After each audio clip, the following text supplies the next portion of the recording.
tenemos a Blanca. Perfecto. A ver, Blanca, ¿estás? Sí. Perfecto.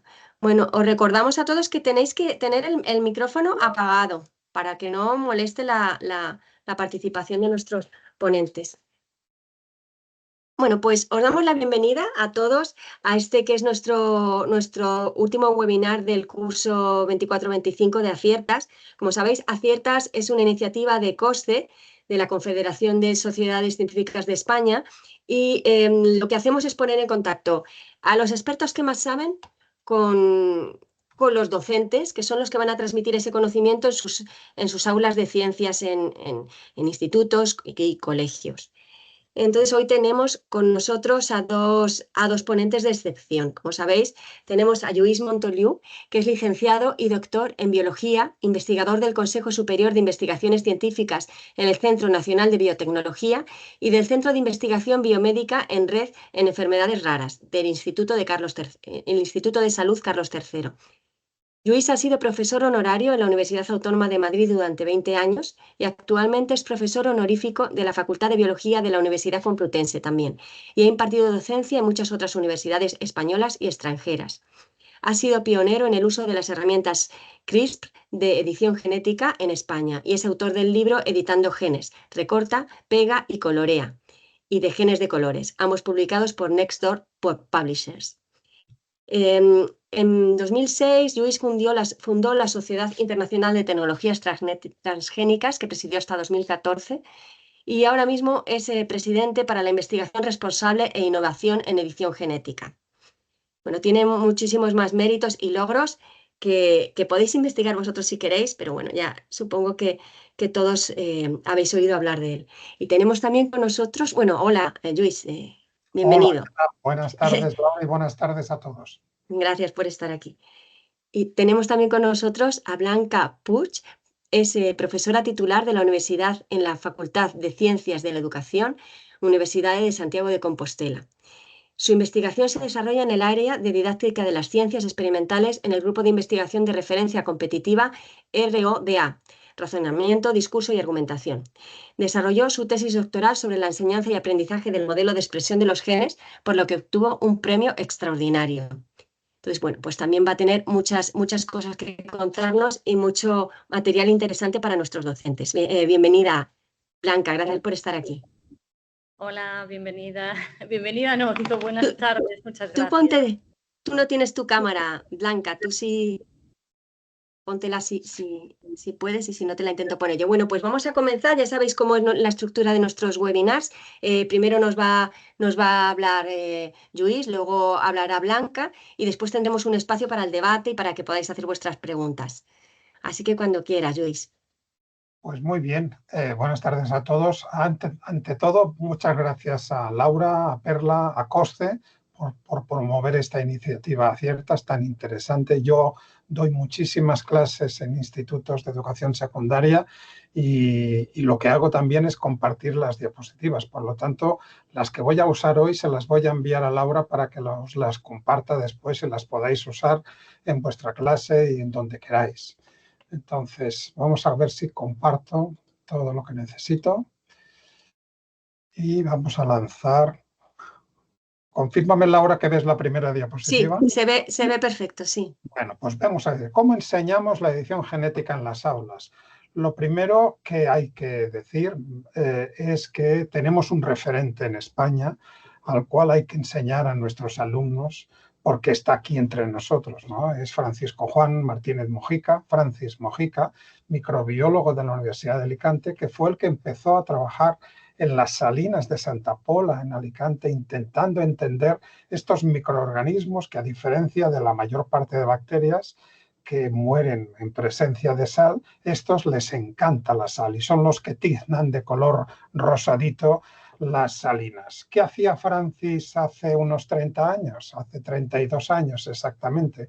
Pues lo que hacía era secuenciar el ADN de estos microorganismos Estos microorganismos, como cualquier otro ser vivo, tienen un ADN de doble cadena, de cadenas complementarias y antiparalelas, con 4 elementos, la A, la G, la T y la C, la A con la T, la G con la C, esto todo el mundo lo sabemos, y lo que se encontró con unas secuencias que tenían un patrón determinado. Estos rombos quiere decir la misma secuencia repetida n veces, separada por unas pequeñas secuencias que cada una tiene un color distinto, queriendo decir que cada una tiene una pequeña secuencia ligeramente distinta. En biología, cuando uno encuentra un patrón, tiene que interpretar que esto sirve para algo, porque si no, las mutaciones acabarían desvaneciendo y eliminando este patrón.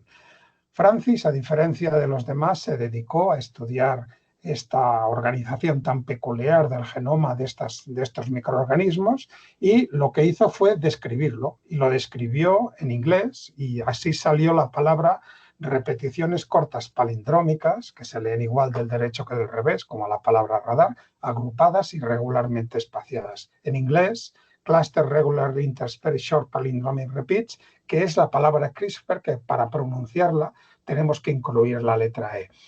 Por lo tanto, lo que hay que transmitir a nuestros estudiantes es que la palabra que está en boga de todos los laboratorios de biología molecular y genética de todo el mundo, esta palabra CRISPR, este acrónimo, se inventó en Alicante. Él fue más allá porque entre 2003 y 2005 se percató de algo que nadie antes se había percatado.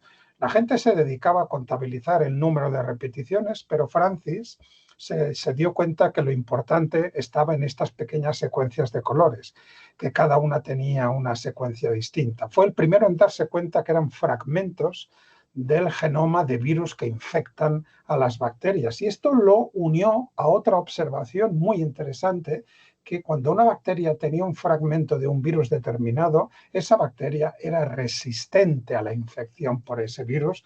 Por lo tanto, Blanco y en Botella descubrió el sistema, uno de los sistemas inmunitarios que tienen las bacterias.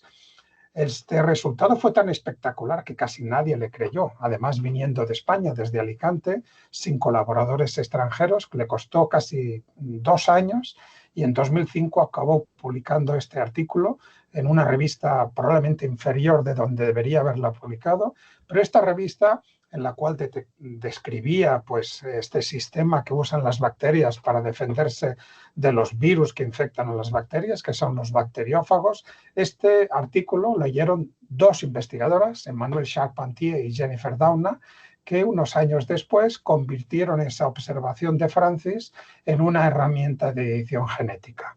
Esto lo hicieron en una publicación en 2012 y en 2020, 8 años después, recibieron muy merecidamente el Premio Nobel de Química. Nos hubiera encantado que Francis hubiera estado también parte de este Nobel, pero así se escribe la historia.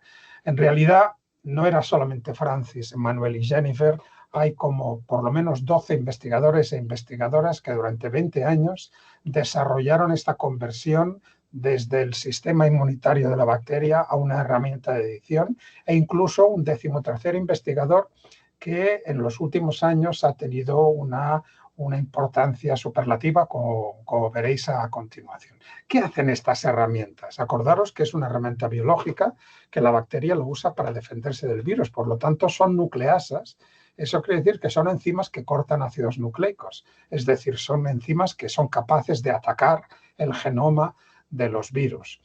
Ese ataque, ese corte, lo que permite al final del día es, por ejemplo, esta C que tenéis aquí, que estoy marcando con una flechita, pues convertirla en una A. Si esta C correspondía a una mutación y la A corresponde a la secuencia de referencia, pues lo que hemos hecho ha sido corregir un gen, curar un gen, y eso se llama terapia génica. Y esto fue la gran revolución en la cual estamos viviendo hoy en día, que fue pues el transformar estas herramientas biológicas que desarrollaron las bacterias y convertirlas en una herramienta de edición. ¿Cómo lo cuento yo en la escuela, en los institutos? Pues cuando hablo a 3º o 4º de la ESO, o 1º o 2º de bachillerato, en particular en la ESO, pues les digo, esto es como jugar al Inteleco, al Scrabble, ¿no? Te han tocado unas letras a las cuales no forman una palabra que está en el diccionario. Esto no tiene sentido, el levante no tiene sentido. Pero si tú cambias la B por la F, estás dotando de sentido algo que no tenía sentido, porque elefante ya está en el diccionario.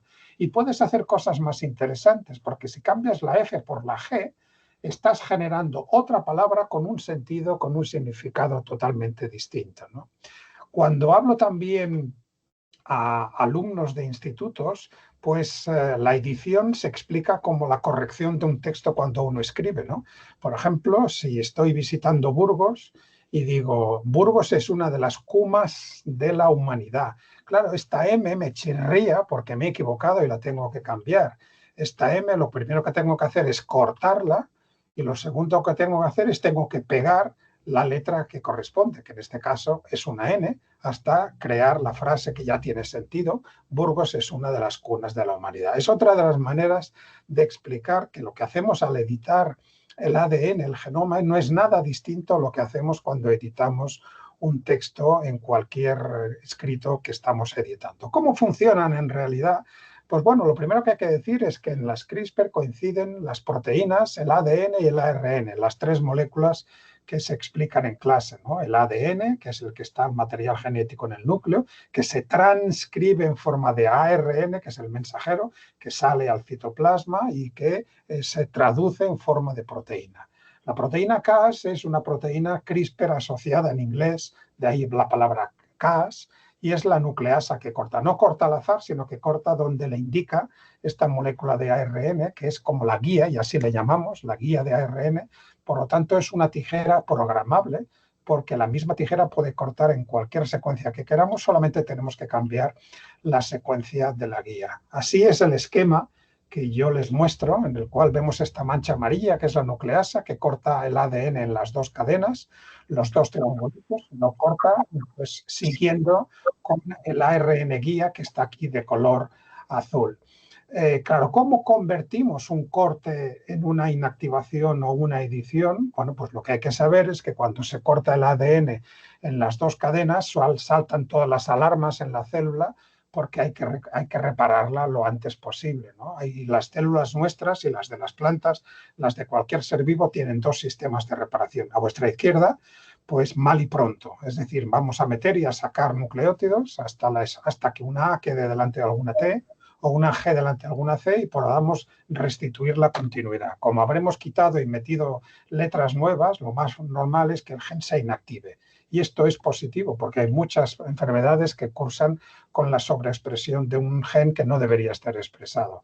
A vuestra derecha es lo que creímos que iba a funcionar, pero ahora sabemos que solo funciona en las células que se están dividiendo, en las cuales hemos dado una pequeña secuencia genética que tiene homologías a izquierda y a derecha del corte y que incorpora una secuencia nueva de color azul que no estaba originalmente y que es la edición exactamente. Uso esta película del Instituto de Massachusetts, el Tecnológico de Massachusetts, porque veis la nucleasa en azul con una molécula de ARN en rojo que se va a meter en medio de la doble cadena. Y una vez haya identificado el sitio, la nucleasa va a cortar una cadena, ¿lo veis? ¡Pumba! Ahora va a cortar la segunda cadena. Y este cromosoma que está ahora deshilachándose tiene dos maneras de repararse. Primero, como estáis viendo, metiendo y sacando pues, nucleótidos al azar, hasta que por azar pues, resulta que son complementarios y permiten restituir la continuidad del cromosoma. La otra manera, que es mucho más dirigida, que es la que nos permite editar a voluntad, es tener de nuevo los dos extremos del cromosoma cortado deshilachándose, pero llamar a una secuencia que se va a enganchar a derecha y a izquierda y que tiene secuencias en el centro que no estaban presentes. ¿Veis? Se engancha a la derecha, se engancha a la izquierda, son complementarios y así restituye la continuidad del cromosoma. Esto es lo que nosotros hacemos, ¿no? Nosotros hacemos, pues, por ejemplo, mutaciones puntuales. Es algo que no sabíamos hacer y que ahora nos permite investigar enfermedades raras porque lo que hacemos es cortar en una zona de un gen, aquí en color azul, el rayito que es la secuencia CRISPR, la molécula CRISPR, y el asterisco es la mutación. Lo que hacemos es darle una secuencia que contiene la mutación para incluir esta mutación. Esto nos permite generar lo que llamamos ratones avatar con CRISPR. Avatar, como la película esta de ciencia ficción de James Cameron de 2009, Yo lo uso como una metáfora. Acordaros que en esa primera película los seres azules estaban conectados cada uno con un ser humano, ¿no? Pues yo lo que hago es diagnosticar qué gen y qué mutación tiene una persona que convive con una enfermedad rara y traslado exactamente esa misma mutación a un ratón y modifico el gen del ratón que es homólogo al humano con la misma mutación que he diagnosticado en el humano. Y ese ratón pasa a ser el avatar de esa persona. Yo trabajo en albinismo, en la cual pues no solamente es la pérdida de pigmentación, sino es la pérdida de visión, y utilizo modelos animales para reproducir todos los diferentes tipos de albinismo que hay. Hay 22 tipos, 22 genes, ¿no? Por ejemplo, este es un tipo de albinismo, es una persona con albinismo que carece de pigmentación, y si os fijáis, un ratoncito que tiene pues también la carencia de pigmentación en pelo, en piel y en ojos exactamente. Este es el ratón avatar de esta persona. Este es otra persona con albinismo, con una pigmentación intermedia, y este es su ratón avatar. Este es una persona africana con albinismo. Fijaros en el color del pelo, parece que lo tenga teñido, no lo tiene teñido, porque su ratón avatar también tiene el mismo color. No es magia, es que estamos tocando exactamente el mismo gen. Y esta es Patty, una persona que además de ser una persona con albinismo es actriz, es la que nos dice cada día después del Telenoticias, en la primera, pues el cupón premiado de la 11. A Patty lo que le pasa es que le falta una C en un gen. Acordaros que la información genética se lee de 3 en 3. Si eliminamos una letra, los grupos de 3 ya son distintos y la proteína es anómala. Y este es su ratón avatar. Con estos ratones avatar lo que podemos hacer es validar tratamientos que, en lugar de correr el riesgo de evaluar toxicidad y eficacia directamente en personas, antes lo hacemos preclínicamente en todos estos ratones. Esto no funciona siempre, esto pues también tenemos problemas, ¿no? Porque dado que tenemos una pequeña guía de ARN, que es la que decide qué gen vamos a cortar, esa pequeña guía puede pegarse a otros genes parecidos, ¿no? Y acabamos inactivando el gen que queremos y el que no queremos. Y también tenemos el problema del mosaicismo, porque cuando estamos inyectando estas herramientas en un embrión de una célula, ese embrión se divide 2, 4, 8, 16, 32, etcétera, y en cada una de las celulitas del embrión, pues las herramientas CRISPR siguen funcionando. Este ratoncito, que era albino y que tenía una mutación en el gen que causa ese albinismo, pues con CRISPR yo pensaba recuperar su pigmentación en todo su cuerpo uniformemente. No lo consigo porque gracias al mosaicismo, pues lo que tenemos, o debido al mosaicismo, lo que tenemos es este ratón así a manchas, ¿no? Ese ratón a manchas yo lo puedo cruzar y en la siguiente generación pues voy a obtener un ratón uniformemente pigmentado. Esto lo puedo hacer con ratones, pero no lo puedo hacer con personas. Yo no puedo tratar a una persona y decirle, a usted no sé lo que le va a pasar, pero quizá alguno de sus hijos va a nacer con el gen corregido, ¿no? Él va a decir, bueno, usted lo que tiene que tratarme es a mí, olvídese de mis hijos, ¿no? ¿Cómo explicar esto del mosaicismo? Pues con el patchwork, ¿no? Una manta en la cual aparecen los cuadraditos de cada uno de colores, en lo cual vemos que no es uniforme. ¿Cómo se resuelve esto? Pues se resuelve de varias maneras, y David Liu, que es este 13º investigador, al cual le deberían dar otro Nobel seguramente, se le ha ocurrido pues la segunda y la tercera generación de herramientas CRISPR. La segunda son los editores de base, que para entenderlos es muy fácil. Hay de 3 sabores. Hay uno que cambia químicamente una C por una T, otro que cambia una A por una G y otro que cambia una C por una G. Esto es como si fuera un Tipex molecular, porque borramos una letra y ponemos la que nos interesa. Y ha generado una tercera generación que usa una transcriptasa inversa y que es relativamente complicado. Como veis, es un desarrollo complicado, pero en realidad es muy versátil. Y esto lo explico yo diciendo que esto es la CRISPR más versátil y más precisa hasta la fecha. Esto es la navaja suiza multiusos, que es lo que es esta herramienta de tercera generación. Sirve para muchas cosas, pero en particular sirve para curar a enfermedades, bien in vivo o ex vivo. In vivo dando las herramientas CRISPR a la persona, al paciente, ex vivo sacando células del paciente, editándolas en el laboratorio y volviéndolas a devolver al paciente, ¿no? En general, la mayor utilidad de las herramientas CRISPR es en la inmunoterapia del cáncer. Acordaros que hay una serie de linfomas, mielomas, sarcomas, melanomas, que son intratables por quimio y por radioterapia. Se pueden extraer células de esa persona afectada que está médicamente desahuciada. Con CRISPR se eliminan una serie de elementos negativos que mantienen el sistema inmunitario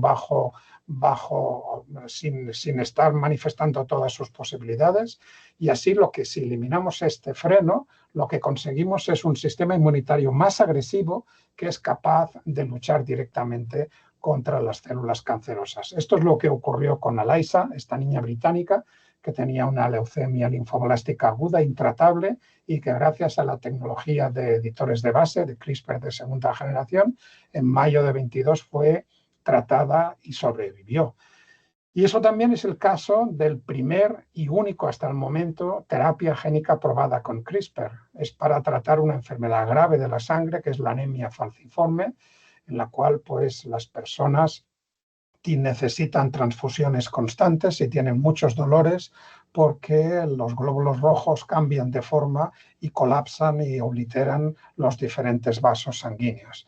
En este caso lo que hacemos es reactivar una hemoglobina, que es la hemoglobina fetal, que deja de funcionar cuando nacemos, pero deja de funcionar porque hay un represor que la mantiene apagada. Con CRISPR lo que hacemos es inactivar el represor, y si reprimimos el represor, pensadlo durante medio segundo, pues lo que hacemos es potenciar lo que estábamos reprimiendo. Y efectivamente así conseguimos que la hemoglobina adulta, que habitualmente tiene 2 cadenas alfa y 2 cadenas beta, las betas son las que tienen la mutación, las convertimos en una hemoglobina fetal que tiene 2 cadenas alfa y 2 cadenas gamma, que es lo que permite a estas personas pues dejar de tener esta enfermedad que era incurable hasta el momento. Esta es Victoria Gray, la primera persona tratada en el año 2019 y que durante 18 meses se le siguió. Esta gráfica veis cómo desaparece en verde la beta-globina y cómo aparece la gamma-globina en azul, y esta ha sido la primera terapia que ha sido aprobada. La mayor parte de terapias se dan administrándose estas herramientas CRISPR dentro de partículas virales, dentro de virus adenoasociados, como el que veis en la pantalla. Se eliminan sus genes virales y se les ponen pues, los ARNs de la nucleasa y de la guía para que funcione el elemento CRISPR. Hay otra posibilidad, que es utilizar las nanopartículas lipídicas. ¿Y por qué las menciono? Porque los estudiantes las van a conocer, porque son las mismas nanopartículas que se utilizaron para vehicular las vacunas que nos dieron contra la COVID de Pfizer y de Moderna. Estas gotitas de grasa que tenían el ARN, en este caso del gen de la espícula, del coronavirus, ahora en lugar de tener el ARN del gen de la espícula, tienen el ARN de las herramientas CRISPR y sirven pues, para curar, ¿no? Aquí se ha utilizado pues, para curar una enfermedad rara. Primero se prueba, es una enfermedad rara que se llama amiloidosis congénita por transtiretina. El nombre da igual, es una enfermedad mortal que afecta a células musculares y células neuronales. Este es un modelo de ratón en el cual una sola administración baja la expresión de esta proteína y permite al ratón seguir adelante. Cuando se hacen macacos sucede lo mismo, una sola administración permite al macaco sobrevivir, y lo más importante, pues cuando tratamos a personas también bajan estas proteínas que son potencialmente tóxicas. Esto es para ilustraros que esto ya está llegando a la clínica. No estamos diciendo algo que llegará en un futuro. Actualmente hay más de 100 ensayos clínicos en los cuales se están evaluando herramientas CRISPR de diferentes maneras, ¿no? Lo último que os quiero contar en el minuto o dos que me quedan es deciros que las herramientas CRISPR que hemos desarrollado en el laboratorio vienen de bacterias que son patógenas para nosotros, ¿no? De Streptococcus pyogenes, que causa otitis y laringitis, y de Staphylococcus aureus, que es la bestia negra de los hospitales, ¿no?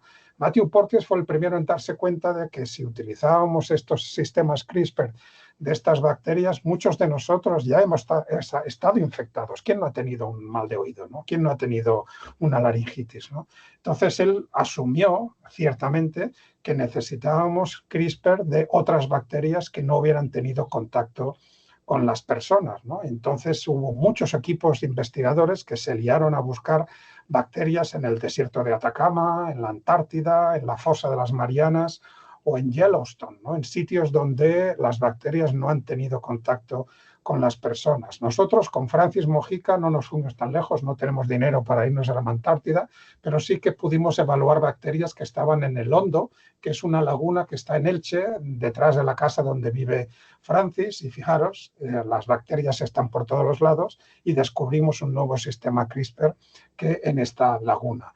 Lo siguiente que hicimos fue preguntarnos qué tipo de CRISPR serían las que actuaron hace millones de años, ¿no? Las CRISPRs ancestrales de bacterias que ya no están con nosotros, ¿no?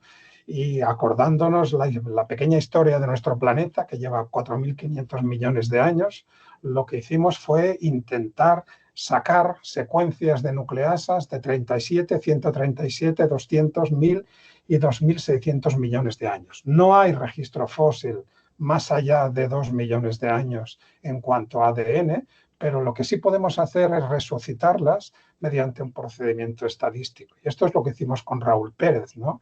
Cogimos todas las secuencias CRISPR actuales y le pedimos a un superordenador que nos calculara cuál sería la proteína ancestral que permite explicar la diversidad actual. Y esto nos permitió ir para atrás pues tantos millones de años, ¿no? Esto acabó funcionando y ¿cómo se explica esto? Pues fijaros, ¿no? ¿Cuál es el ancestral de la palabra de casa, cola y rosa? Pues cosa, ¿no? De cosa a casa, la O por la A, de cosa a cola, la S por la L y de cosa a rosa, la C por la R. Eso lo hemos aplicado con el resto de proteínas y así hemos conseguido pues estas proteínas que son ancestrales y que no tienen ya contacto con las personas.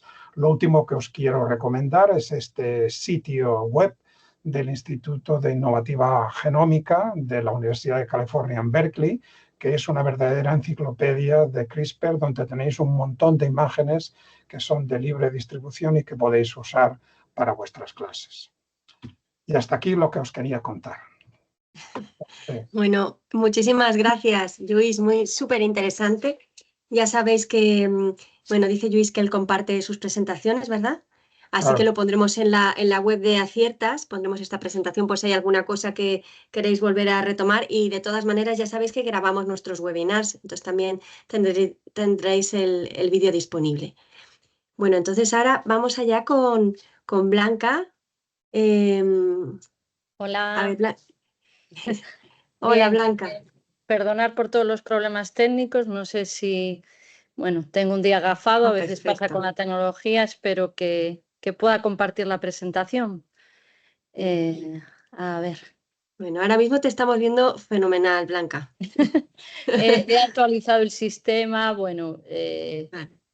he estado atenta a la vez que tenía que Perfecto, Blanca, adelante. lidiar. Sí, muy bien. Sí, perfecto. Bueno, pues nada, muy esperanzadora, la verdad, la presentación anterior. Me ha encantado. Y Perdón, bueno, Blanca. sí. En mi ordenador no se ve nada, no sé. Se puede ver en el resto. No sé quién está hablando, pero Yo estoy viendo la presentación. sí, la estamos viendo. O sea, debe ser un problema de la persona que dice que no lo ve, pero sí se está viendo. Acordaros de tener silenciados vuestros micrófonos para no interrumpir la ponencia de Blanca. Muchas gracias.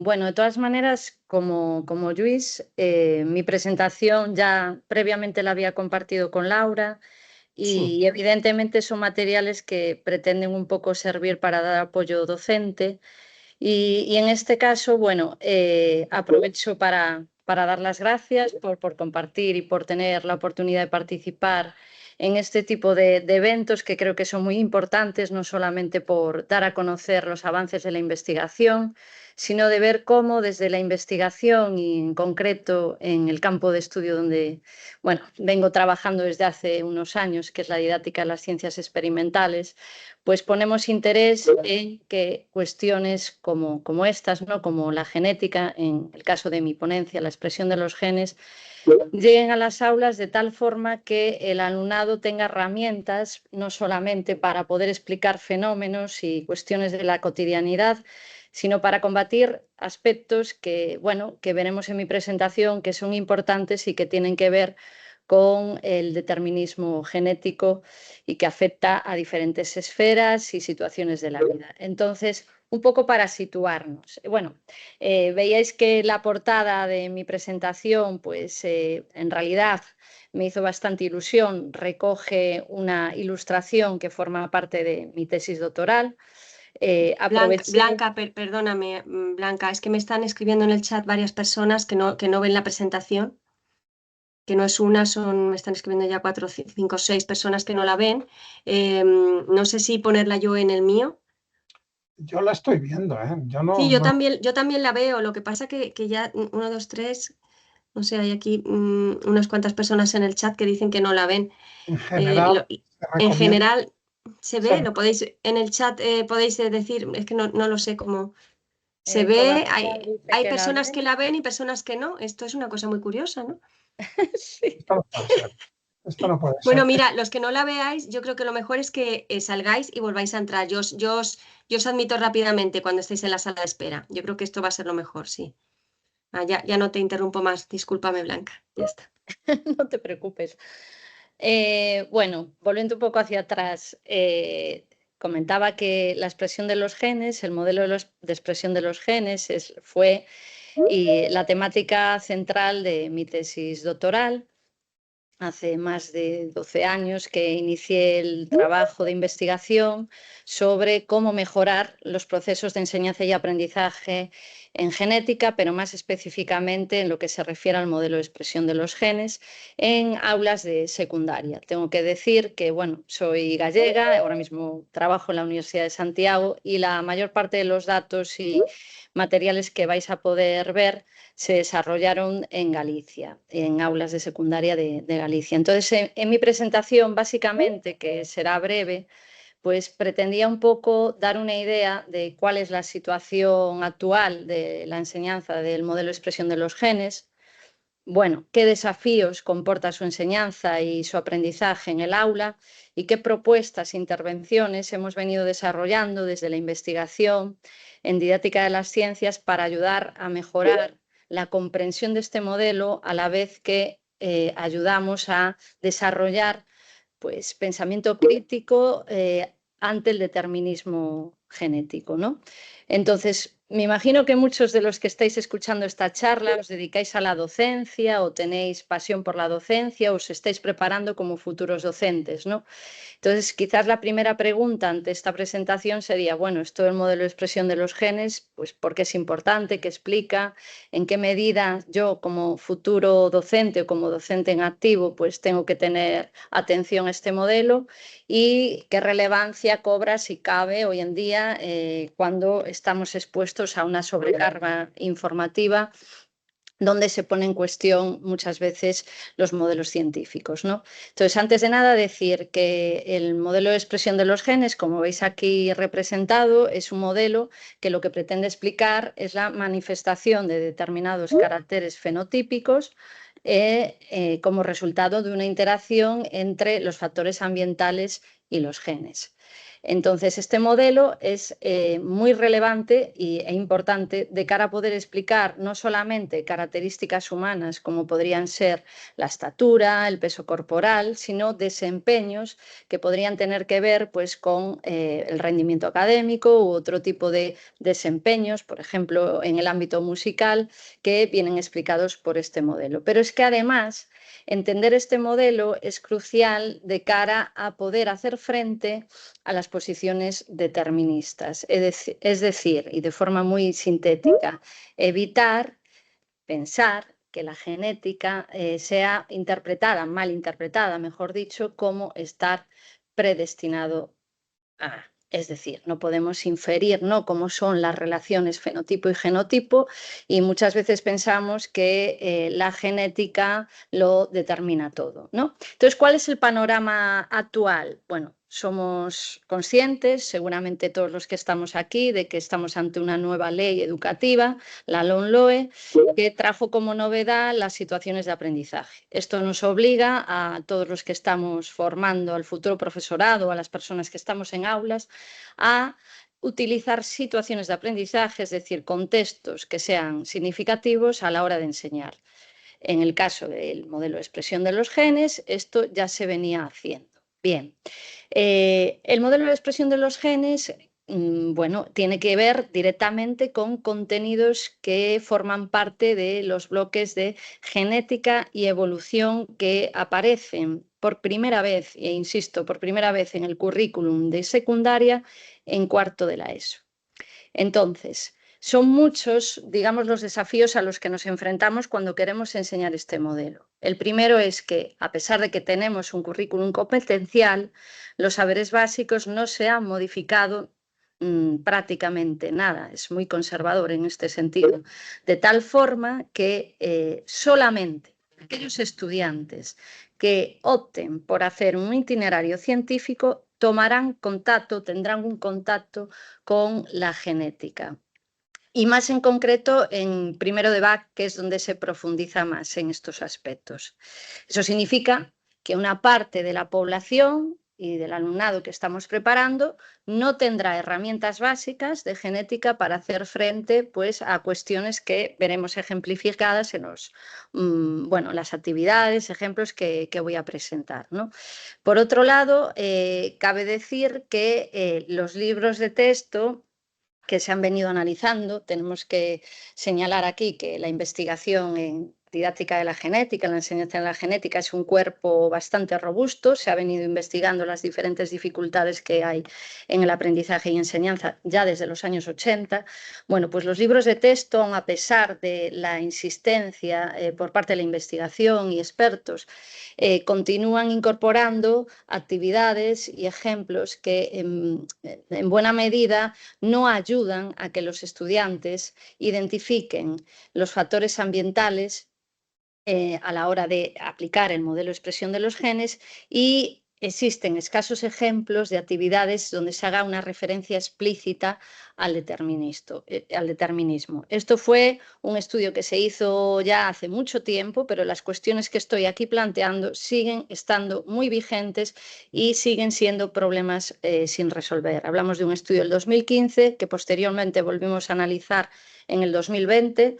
Y los libros de texto, bueno, también este comentario hay que tomarlo un poco con cautela. Todos sabemos que sirven de apoyo docente, pero evidentemente hay que pensar que tampoco determinan la enseñanza, porque hay muchos docentes que optan por utilizar otras actividades, pero sí que es importante considerar este punto. Entonces, la genética, digamos, sabemos que es un campo de estudio complejo, difícil, porque comprende entidades y procesos celulares, moleculares, que son difícilmente visualizables, que son difíciles de experimentar en el laboratorio escolar y que, por lo tanto, por este motivo, no solamente en España, sino en diferentes contextos educativos, se ha optado por introducir la genética en edades no anteriores a los 14 y 15 años, con el consiguiente problema, y es que, como estáis viendo en esta diapositiva, muchos de los titulares, y estamos hablando de que estos son noticias del 2007, incluso de años anteriores que podrían aparecer hoy en día, implican una comprensión básica de nociones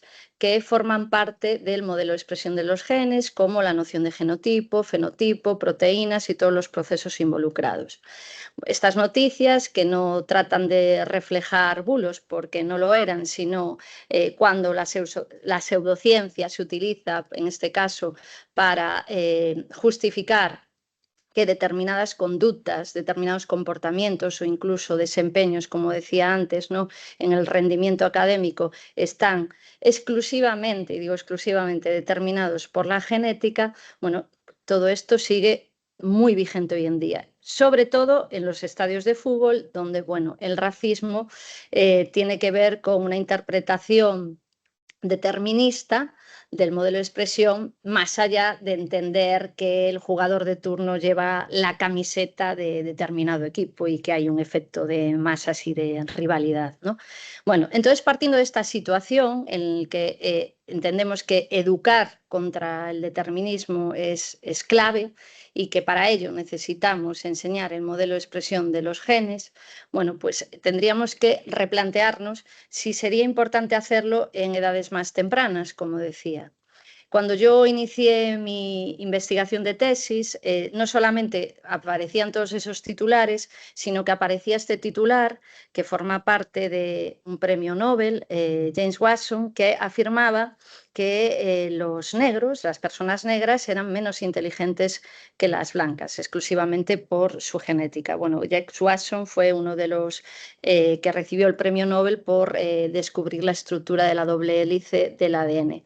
Por lo tanto, hacer frente a un enunciado determinista cuando está emitido por una persona de este nivel era altamente complejo. Bueno, comento esto porque fue utilizado como promotor de todo un conjunto de actividades que presentaré muy brevemente. Entonces, una de las ideas claves para entender el determinismo es, como decía, empezar por desarrollar actividades que impliquen aplicar el modelo de expresión de los genes, entender las relaciones fenotipo y genotipo, y optamos para ello, además, por prestar atención al papel de las pruebas, es decir, procurar fomentar que el modelo de expresión de los genes lleve consigo la movilización de datos y pruebas que permitan que el alumnado relacione o identifique, mejor dicho, las interacciones entre genotipo y fenotipo. Bueno, pues en este escenario desarrollamos un conjunto de actividades. A todos los que estáis de oyentes y os interese acceder a estos materiales, os podéis descargar en este libro. Es un libro que podéis acceder de forma libre y que las actividades se desarrollaron en un marco concreto, que era un proyecto europeo y además en el marco de una investigación de tesis. Bien, estas actividades, como podéis ver, son un conjunto de 6 actividades que lo que involucran es el uso de diferentes nociones básicas de genética que son necesarias para la comprensión del modelo de expresión de los genes y, a la vez, el uso de pruebas en distintas situaciones y en distintos contextos.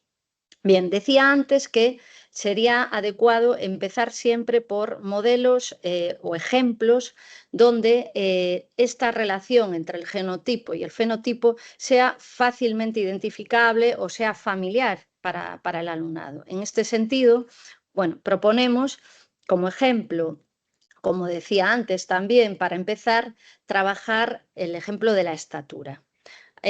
Bueno, y en esta actividad lo que estáis viendo es una tabla que es muy sencilla, ¿no? Es una tabla que lo que muestra es cuál ha sido la evolución de la estatura media de los varones desde el año 1935, hasta el 2005. Quizás os preguntaréis, bueno, ¿por qué estas fechas y por qué solo varones? La realidad es que se buscaba un periodo de tiempo posterior a la guerra y el hecho de que fuesen varones coincide con el hecho, valga la redundancia, de que se trataba de los chicos que con 19 años, si no me equivoco, pues tenían que ser tallados para ir a la mili. Por lo tanto, desde el siglo XX existe un registro amplio de varones que fueron tallados y que se conoce su estatura y, en consecuencia, cuál ha sido la evolución. Esos datos fueron recogidos por este pediatra, el profesor Tojo, de la Universidad de Santiago, y fueron utilizados para generar una actividad sencilla que implicaba al alumnado en el uso e interpretación de datos como los que estáis viendo en la tabla para tratar de establecer una explicación causal sobre la evolución de la estatura en la población masculina y a explicar a su vez cuáles son los factores que explican la estatura.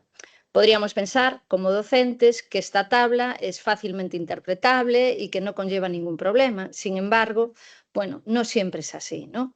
Y es verdad, porque gran parte del alumnado, eran 144 estudiantes que participaban en estas actividades, fue capaz de identificar la influencia ambiental, pero un porcentaje, un 17% de estos estudiantes, pues identificó esta evolución en la estatura como un ejemplo de la teoría de la evolución, es decir, como una prueba de la evolución. Es decir, que este cambio era debido, como está ejemplificando aquí esta respuesta, a que en la antigüedad el ser humano era de muy baja estatura y poco a poco fue evolucionando, perfeccionando su cuerpo. Bueno, esto es un ejemplo de una respuesta que utiliza la teoría de la evolución, pero desde una perspectiva, además, teleológica, ¿no? Es decir, pensando que la evolución siempre implica mejora o tendencia a la perfección. Bien, por otro lado, como decía, empecemos por ejemplos concretos para ir complejizando los ejemplos o los casos en los que el alumnado puede aplicar el modelo de expresión de los genes. Para ello, lo que pensamos es no utilizar una característica fenotípica, sino un desempeño. En este caso, el desempeño que utilizamos es un fenómeno relacionado con las carreras de velocidad, ¿no? La tarea lleva como título Los logros de los velocistas negros y lo que se pretende es que el alumnado trate de elegir entre 3 posibles explicaciones a por qué las finales de atletismo de los mundiales y de las olimpiadas son siempre éxitos por parte de los atletas, de los velocistas negros, ¿no? En este sentido, ofrecemos 3 explicaciones. Una de ellas hace referencia a la interacción entre los genes y el ambiente y las otras 2 a una de las 2 componentes. Se complejiza la tarea porque ofrecemos un abanico de datos más amplio, les damos una relación de 8 informaciones que tomamos en ese momento de los medios de comunicación.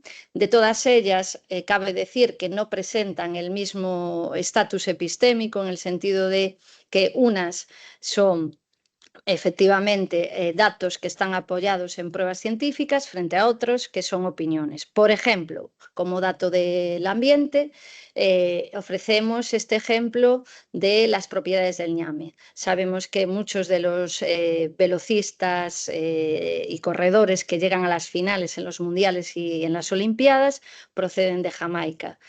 Unas declaraciones en ese momento del padre de Usain Bolt hacían alusión a las propiedades de este tubérculo. El ñame es una planta que se cultiva allí en Jamaica y que, de acuerdo a las declaraciones del padre de Usain Bolt, explicaba las victorias de su hijo. Por otro lado, otro ejemplo que ahí venía más en relación con la componente genética, hacía referencia a la longitud de las piernas, a una mayor longitud de las piernas con relación a la talla en la población negra frente a la población blanca. Otro de los datos que ofrecíamos tenía que ver con una opinión determinista que hacía alusión a que en Jamaica era la isla de los sprinters porque el hecho de tener una mayor capacidad para correr dependía exclusivamente de la genética de los jamaicanos. Bien, y a mayores, otro de los datos que está ahí en esa relación que ponía en la tabla y que no tomamos de los medios, sino que elaboramos recogiendo información de distintos recursos, era esta tabla.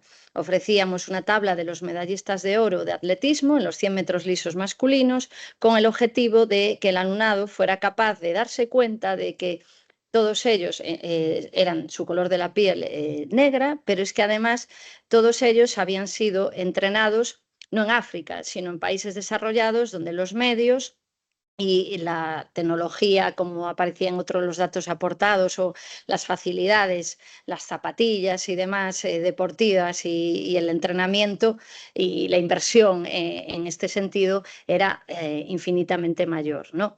Bueno, esta actividad que permitía no solamente poner en evidencia la influencia de factores ambientales y genéticos, sino poder establecer una relación entre el desempeño en atletismo y el modelo de expresión de los genes, tuvimos unos resultados muy positivos, pero esta tabla, cabe decir que generó problemas en el sentido de, por ejemplo, a diferencia de lo que creíamos que iban a pensar que evidentemente es prueba de que hay una interacción y de que el país de entrenamiento y de los medios van a afectar muy positivamente los resultados en el atletismo, pues fue interpretado de forma distinta, entendiendo que como venían de diferentes países, pues los resultados, pues digamos que el país o donde tuvieses entrenado no era una cuestión relevante, ¿no? Bien, en consecuencia modificamos estos datos, que no comentaré, pero lo podréis ver en el libro. Y otra manera de trabajar el modelo de expresión de los genes, como decía, es muy difícil visualizar o experimentar con el modelo de expresión. Podemos hacer fácilmente una práctica de laboratorio donde se extraiga el ADN, pero difícilmente reproducimos los procesos de transcripción y traducción y el papel que desempeñan las proteínas en este proceso. Para ello optamos por utilizar la analogía y usar como analogía en el sentido de explicar esas relaciones entre el fenotipo y genotipo, el que el alumnado se pusiese a cocinar rosquillas, las rosquillas con diferentes recetas. Por un lado, pues unos cocinaron las rosquillas fritas y otros cocinaron las rosquillas al horno y además con diferentes ingredientes, siendo la analogía en este caso para explicar los factores ambientales, la manera de cocinarlas, la temperatura, si eran fritas, si eran cocidas y el fenotipo, el resultado, ¿no? Bueno, es una manera que se puede utilizar fácilmente para involucrar a los estudiantes en una práctica activa y en entender mediante la analogía, bueno, la influencia de los factores ambientales.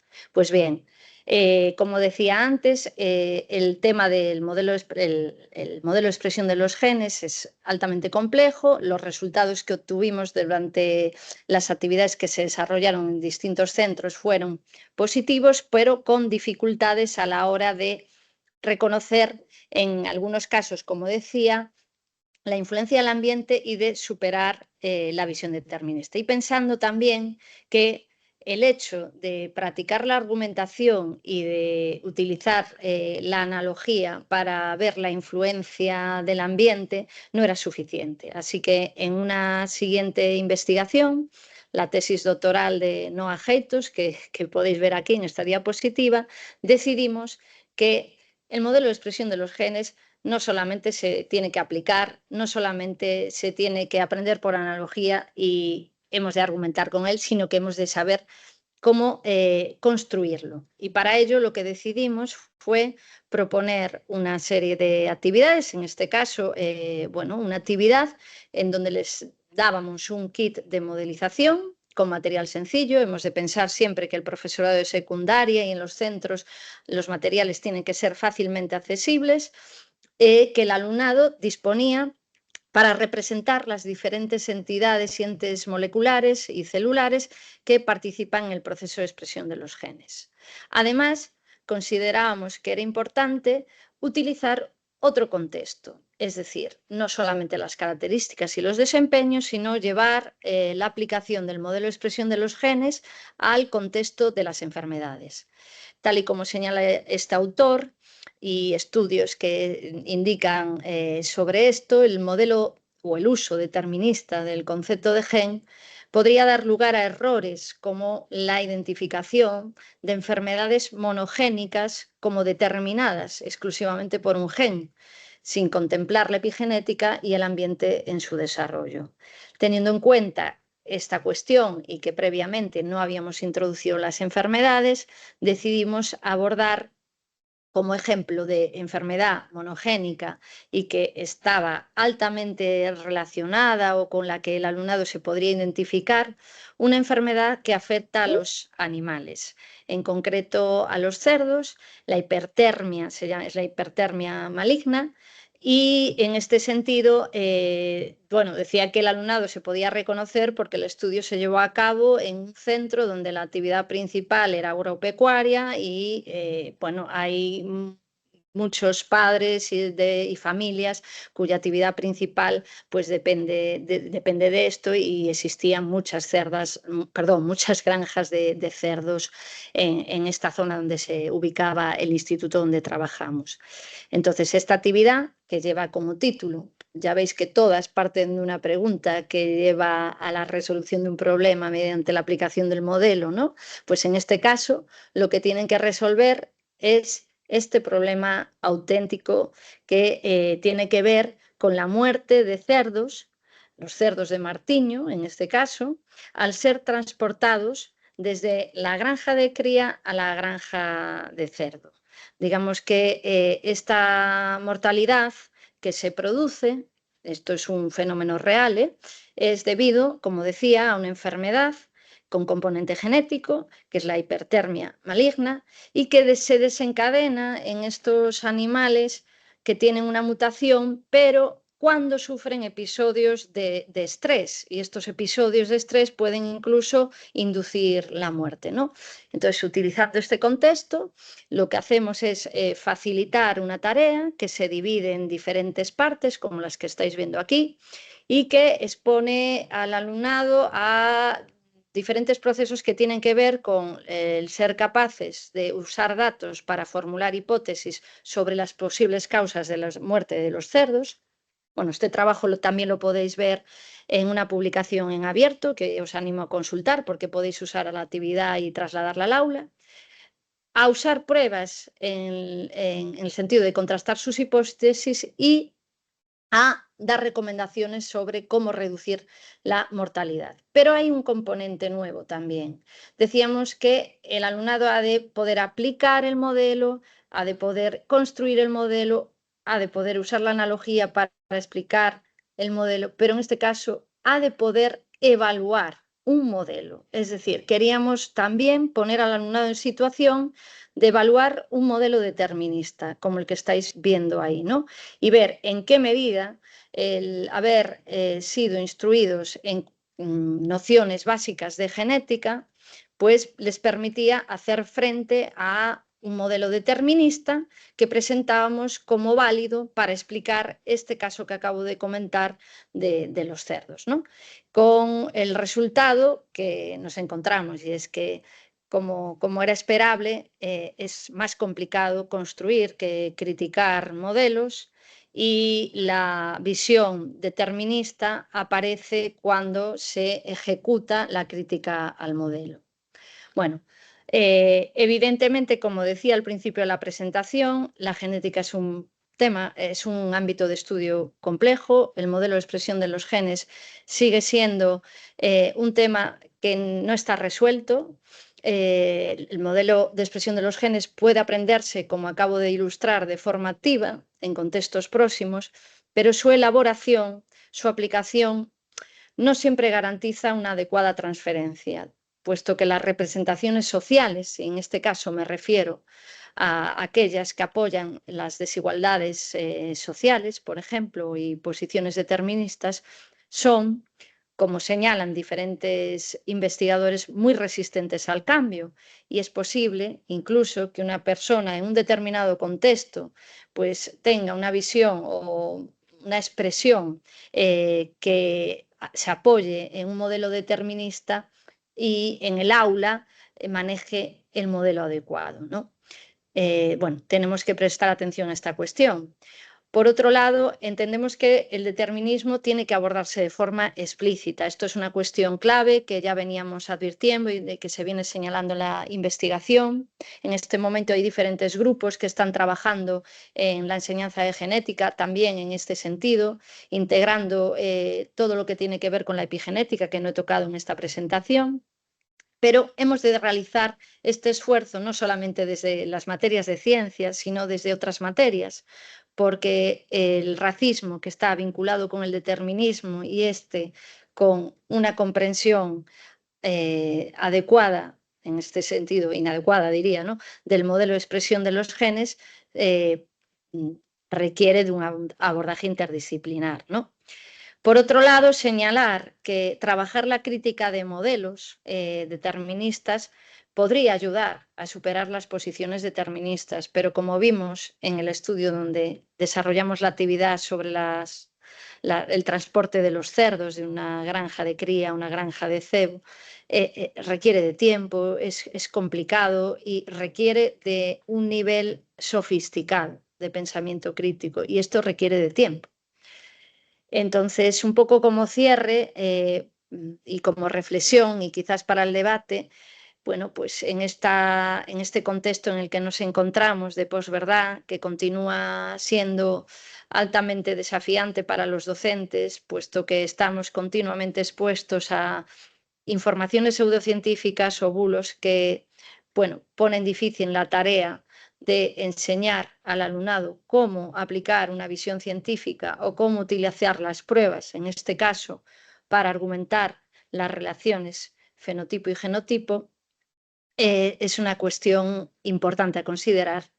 Y es una cuestión importante a considerar en la enseñanza de la genética el tema de cómo hacer cómo gestionar las emociones también, además de cómo gestionar los datos a la hora de enfrentarse a estos problemas. Bueno, esto es un poco de manera resumida, propuestas de ejemplos que podríamos llevar a cabo en las aulas secundaria y otras etapas. Como señalaba, bueno, yo soy partidaria de que la genética se integre más tempranamente y que todo el alumnado, no solamente el alumnado que opte por cursar ciencias, tenga la oportunidad de tomar contacto con cuestiones que son tan fundamentales y que podrían evitar caer en un determinado tipo de actitudes, como las que he comentado a lo largo de la presentación, que conllevan, pues, evidentemente, el apoyar pues, determinadas creencias o el participar en apoyar las desigualdades sociales. Esto es todo. Muchas gracias. Muchas gracias a ti. Bueno, pues muy interesantes y complementarios, ¿no? Lo que nos han contado nuestros dos ponentes. O sea, que los genes no son fijos o bien porque interactúan con el ambiente o bien porque llega Luis con unas tijeras y les cambia les cambia como eran.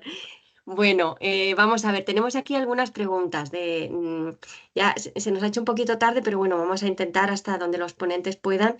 Blanca, muchas gracias. ¿Puedes dejar de compartir? Y así vemos la... Estoy intentándolo. Anda. Igual Laura te puede echar como organizadora. A ver, bueno, yo la puedo echar a ella entera, pero no a... O echar la presentación. Lo digo porque ahora pueden abrir las cámaras todo el mundo y así nos vemos. La gente que quiera preguntar, claro. Poner en primer plano. No, no. Yo lo que puedo es quitarla de primer plano, pero Ay, no puedo quitarte ahora mismo la presentación. No puedes, yo estoy intentándolo. Si queréis algo y vuelvo a entrar, porque yo no sé... Venga, sí, que lo haces en un momento, sí, venga. Sí, venga. Sí.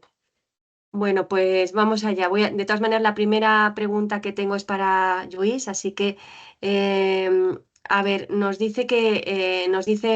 pregunta José Luis Olmo que para cuándo tendremos la posibilidad de solucionar el problema del albinismo. Dice que pregunta que si hay algún albinismo que se deba a una mutación puntual y que se pueda utilizar CRISPR para curarlo, para eliminarlo y que se ha ensayado algún caso en ratones, pregunta. Muy bien, muchas gracias, José Luis. Decirte que el albinismo es bastante más complejo de lo que parece. Hay 22 tipos de albinismo que están asociados a mutaciones en 22 genes. Los mismos genes que tenemos nosotros los tiene el ratón.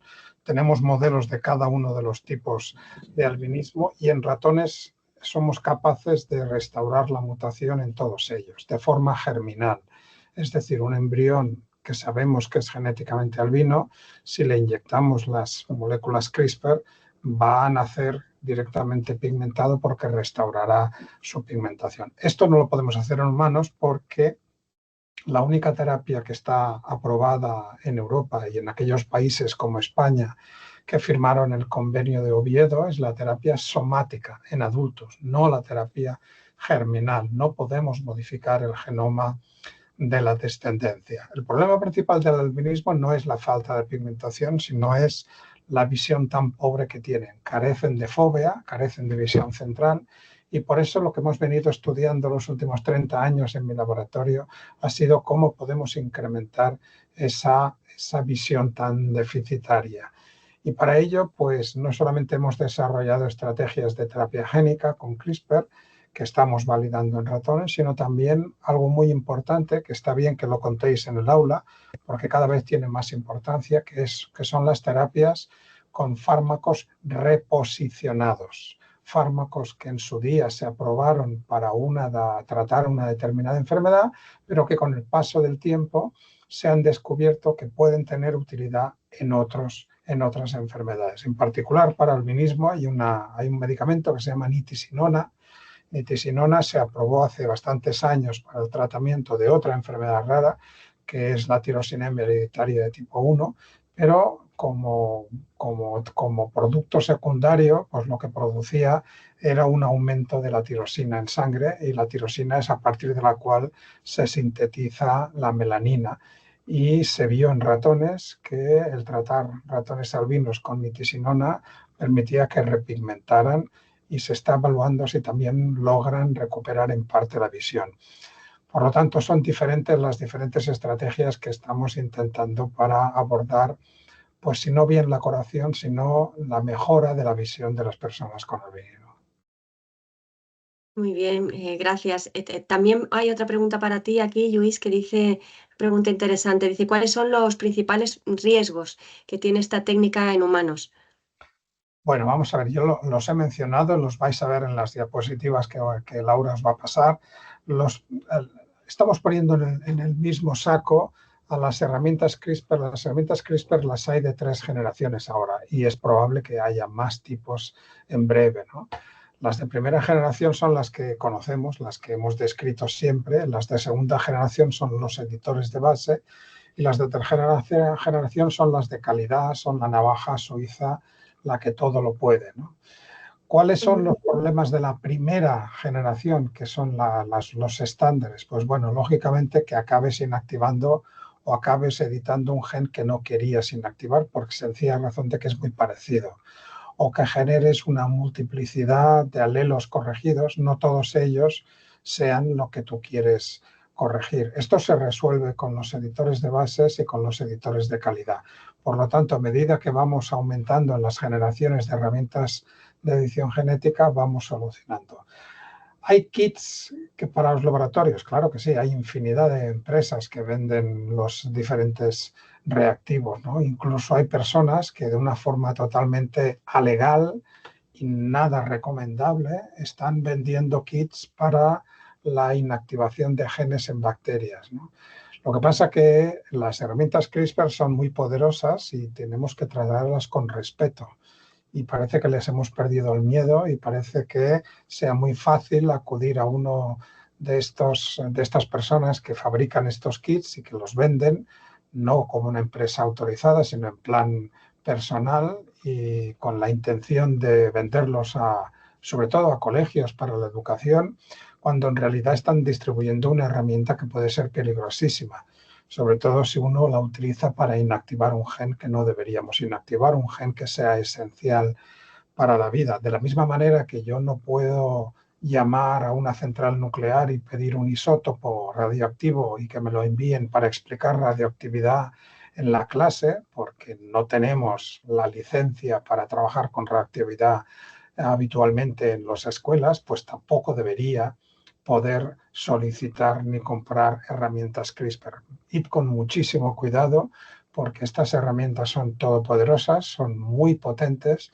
pero tienen que saber usarse continuo, y hay que ser muy responsables a la hora de utilizarlas. Muy bien, muchas gracias, Lluís. Y aquí hay una pregunta que nos sirve para los dos, o sea que los dos podéis comentar. Si quieres puedes empezar tú, Blanca, que te he dejado de ver. Ah, ya, ahí te veo. ¿Habéis notado diferencias, diferente enfoque, diferente forma de aproximarse según la edad de los chavales a los que les vais a hablar sobre el comportamiento de los genes y estas cosas? ¿Pensáis que hay una edad límite o cómo, o sea, por abajo, qué experiencia tenéis con esto? Bien, yo como decía en la presentación, así muy brevemente, es que el problema es que la genética, como en el currículum aparece por primera vez en cuarto de la ESO, y no todo el alumnado cursa biología, solo aquel estudiantado que decide ir por un itinerario científico, pues no he tenido la oportunidad de poder ver pues cómo esto, ¿no? Funcionaría en otros niveles. Es cierto que este año se ha desarrollado una de las actividades que no he podido presentar y que forma parte de este libro que veíais. En un trabajo final de máster, una estudiante, María Couce, pues lo puso en práctica con alumnado de tercero de la ESO. Es decir, adelantamos un poco la enseñanza de estas nociones, pero no hemos podido apreciar cambios ni en los resultados ni en cómo se toma contacto con la materia. Lo único que puedo destacar es que los contextos que son altamente atractivos, por ejemplo, el del atletismo, tienen muy buena aceptación y el alumnado se involucra más activamente. Pero como en cualquier otra materia, en cualquier otro tema, ¿no? Y las actividades que tienen que ver con la experimentación, en el caso de las rosquillas, por ejemplo, que se trataba de cocinar rosquillas simplemente para ver rosquillas iguales, rosquillas diferentes y entender la noción de fenotipo y genotipo, también. Pero no podría destacar nada en el sentido de si previamente, tampoco hemos investigado, por ejemplo, en qué contexto se movían estos estudiantes o cuál era un poco el contexto familiar, que a veces influye también lo que es el capital cultural, ¿no? A todo esto. No lo hemos investigado. Bueno, yo por mi parte, gracias Blanca. Yo he estado hablando de genética y de CRISPR, en particular de genética, a partir de cuarto de primaria. En cuarto de primaria es posible hablarles de genética sin mencionar la palabra genética y sin mencionar ADN, ni genes, ni genoma, ni nada de nada. La ventaja que tengo yo es que yo trabajo en genes de la pigmentación.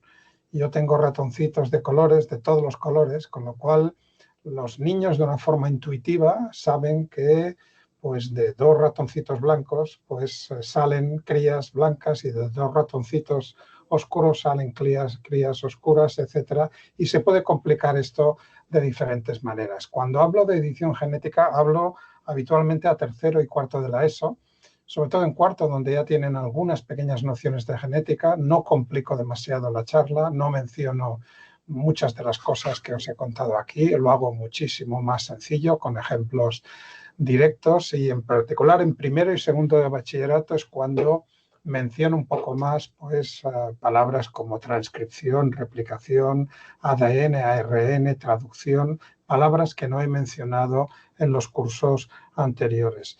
Yo, curiosamente, también utilizo la pigmentación, pero de una forma distinta, como usa Blanca, aunque Blanca, yo creo que tenemos los mismos objetivos, ¿no? Mi mensaje es que la pigmentación es muy escandalosa porque afecta a lo que vemos, a las personas de piel oscura, personas de piel clara, pero que genéticamente somos infinitamente más parecidos de lo que estamos dispuestos a aceptar, que no existen las razas humanas, que la pigmentación no presupone ni presume ninguna característica adicional, tampoco las atléticas. Hay ejemplos de todo tipo. Y pues tengo un libro que algunos de vosotros quizá lo habréis visto, que se llama Genes de Colores, que yo digo que es un trampantojo de genética, porque parece un libro de genética, pero es un libro de humanismo, ¿no?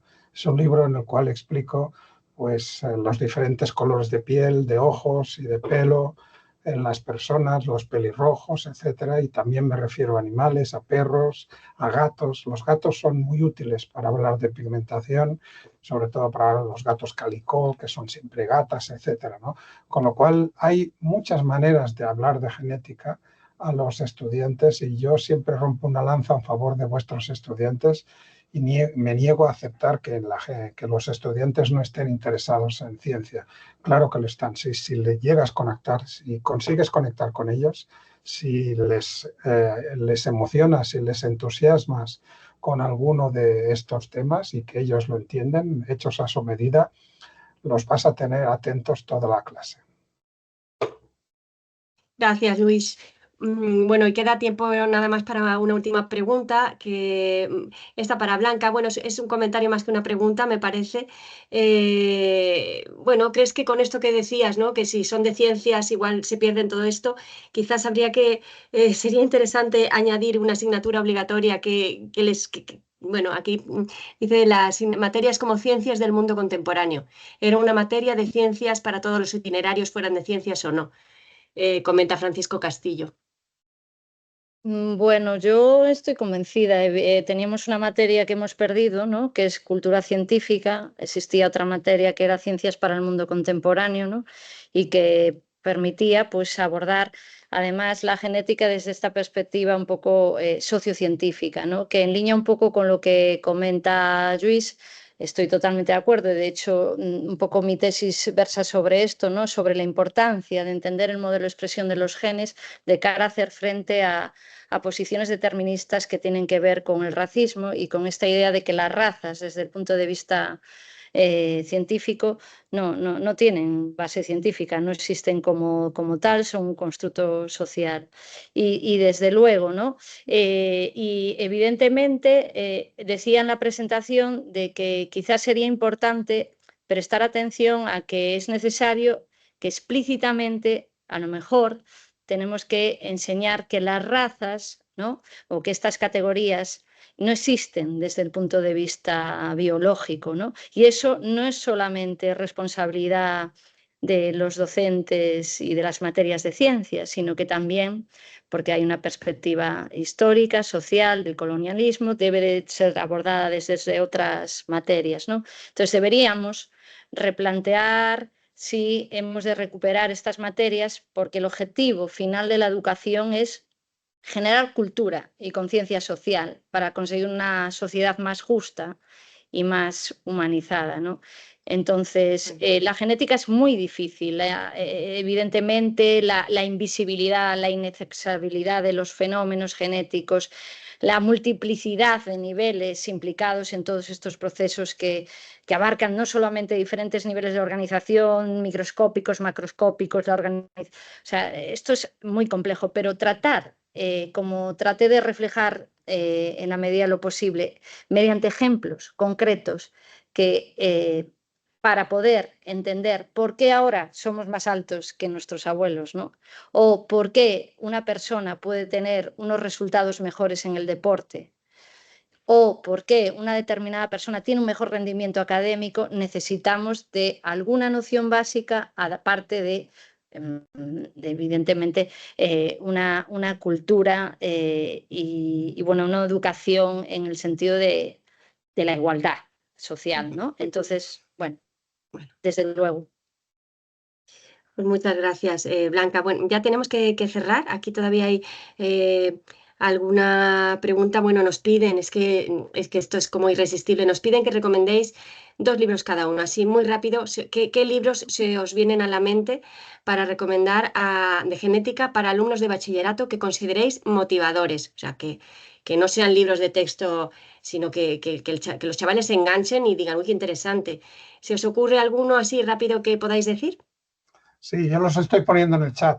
Ah, perfecto, pues mucho mejor, vale, muy bien. De todas maneras, esto de los libros, como es muy interesante, lo voy a poner también en la newsletter de Aciertas, así que los que no estéis apuntados en la newsletter, os recomiendo que os apuntéis. No tenéis nada más que escribirme a Aciertas Red, donde escribisteis para que os enviara el enlace del webinar, aciertasred@gmail.com, y si me escribís aquí, yo os suscribo a la newsletter para que os llegue. Y sí, haré un apartado en la newsletter con estos libros que recomiendan.